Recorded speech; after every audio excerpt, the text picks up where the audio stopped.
अस्सलाम वालेकुम, मैं हूं सलमान हमज़ा और आप देख रहे हैं मेरे यूट्यूब चैनल। नाज़रीन, आज की वीडियो में हम सुल्तान और खान गाज़ी की मुकम्मल तारीख़ के बारे में बात करेंगे।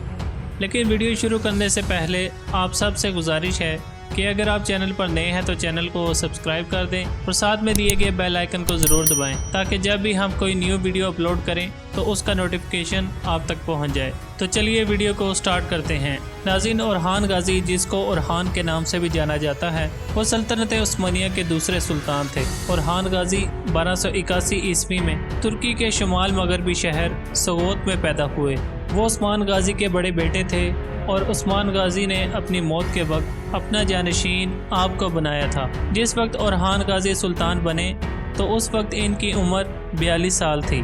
सुल्तान ओरहान गाज़ी ने अपने वालिद की मौत के बाद 1324 से 1360 ईस्वी तक सल्तनत उस्मानिया पर हुकूमत की। अपने वालिद की मौत के बाद सुल्तान ओरहान गाज़ी ने हुकूमत और फतूहात में अपने वालिद की पॉलिसी को ही इख्तियार किया और ठीक 1327 ईस्वी में इनके हाथों निकोमीडिया फतह हुआ। निकोमीडिया इस्तांबुल के करीब एशियाई कूचिक के शुमाल मगरिब में वाक़े एक बहुत बड़ा शहर था और इस शहर को आज के दौर में अज़मियत के नाम से पुकारा जाता है। और इसके बाद ओरहान गाज़ी ने यहाँ सल्तनत उस्मानिया की पहली उस्मानी यूनिवर्सिटी कायम की और यहाँ पर दाऊद कैसरा को इस यूनिवर्सिटी का प्रिंसिपल मुकर्रर किया। दाऊद कैसरा को यहाँ प्रिंसिपल लगाने की एक बड़ी वजह ये थी कि वो उस्मानी उलमाए किराम में बड़ी शोहरत का मुकाम रखते थे। इनको उस्मानी यूनिवर्सिटी में प्रिंसिपल लगाने की दूसरी बड़ी वजह ये थी कि उन्होंने मिस्र से उलूम की तालीम हासिल की थी। सुल्तान ओरहान गाज़ी रसूलुल्लाह की इस बिशारत को पूरा करना चाहते थे जो आपने फ़तह कस्तंतुनिया के बारे में दी थी। उन्होंने एक नहायत ही अहम हिकमत अमली तरतीब दी जिसके मुताबिक बाज़ंतीनी दार हुकूमत का एक साथ मशरिक़ और मगरिब से मुहासरा करना था। इस मंसूबे को तकमील तक पहुँचाने के लिए ओरहान गाज़ी ने अपने बेटे और वली अहद सुलेमान को भेजा ताकि वो दरियाए नील को अबूर करके बाज़ मगरबी मकामात पर कब्ज़ा कर ले। ओरहान गाज़ी के बेटे सुलेमान ने रात के अंधेरे में 40 मुसलमान घुड़सवारों के साथ इस तंग हाय को अबूर किया और मगरबी किनारे पर पहुंचकर लंगर अंदाज रोमी कश्तियों पर कब्ज़ा कर दिया। जिसके बाद सुलेमान इन कश्तियों को मगरबी किनारे की तरफ ले आया। इन कश्तियों पर कब्ज़ा करने की एक बड़ी वजह ये थी कि इस दौर में उस्मानियों के पास कोई बहरी बेड़ा मौजूद नहीं था क्योंकि इनकी सल्तनत अभी तक इब्तदाई मराहिल में थी।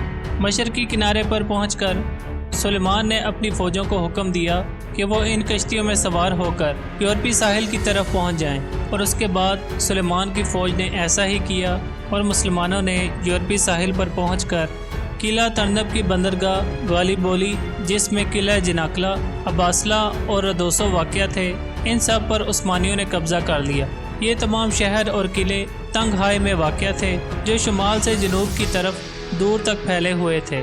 सुल्तान ओरहान गाज़ी के इस इक़दाम की वजह से सल्तनत उस्मानिया को बहुत फ़ायदा हुआ और उन्होंने बहुत से किलों और शहरों पर कब्ज़ा कर दिया और इस इक़दाम का हर उस शख्स को फ़ायदा हुआ जिसने फ़तह कस्तंतुनिया के लिए कोशिश की।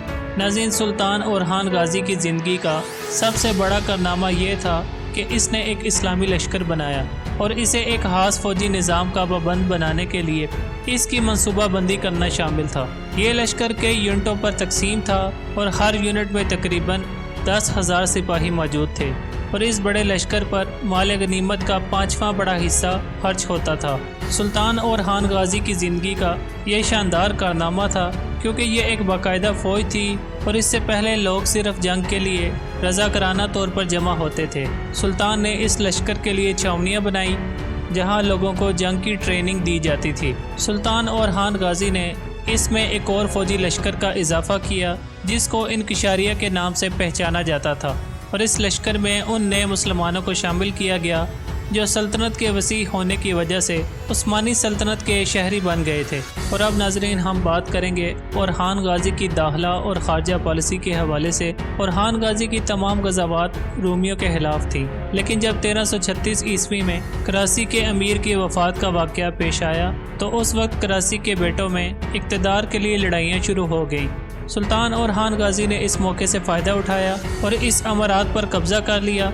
ये बात नौज़ायदा दौलत उस्मानिया के अहदाफ में शामिल थी कि एशियाई कूचिक में मौजूद سلاجقہ روم کی سلطنت، اس کو ہر صورت میں حاصل کیا جائے گا اور جو علاقے اس کے قریب ہوں گے اس پر بھی قبضہ کر لیا جائے گا۔ اسی وجہ سے سلطان محمد فاتح کے دور میں ان دوسری امارات کے درمیان آپس میں جھگڑے ہوتے رہے، اور حتیٰ کہ ایک وقت وہ بھی آیا کہ پورے کا پورا ایشیائے کوچک دولت عثمانیہ میں شامل ہو گیا۔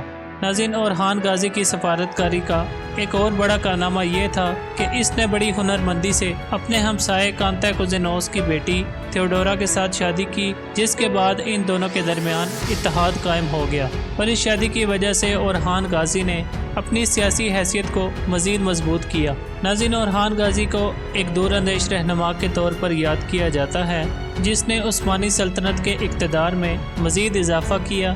اس کی فوجی فتوحات، انتظامی اصلاحات اور سفارتکاری نے بہت سے علاقوں میں عثمانی تسلط کی راہ ہموار کی۔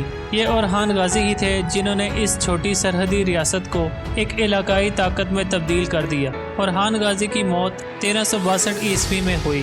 ناظرین، جب اورحان غازی کی موت ہوئی تو سلطنت عثمانیہ 95,000 مربع کلومیٹر پر موجود تھی۔ امید ہے اورحان غازی کی زندگی سے متعلق آج کی یہ ویڈیو آپ کو ضرور پسند آئی ہوگی۔ اگر ویڈیو اچھی لگی ہو تو ویڈیو کو لائک کریں، شیئر کریں اور چینل کو سبسکرائب کرنا نہ بھولیے گا۔ اگلی ویڈیو میں ہم سلطان مراد کی زندگی کے بارے میں بات کریں گے۔ تب تک کے لیے مجھے دیجیے اجازت۔ اللہ حافظ۔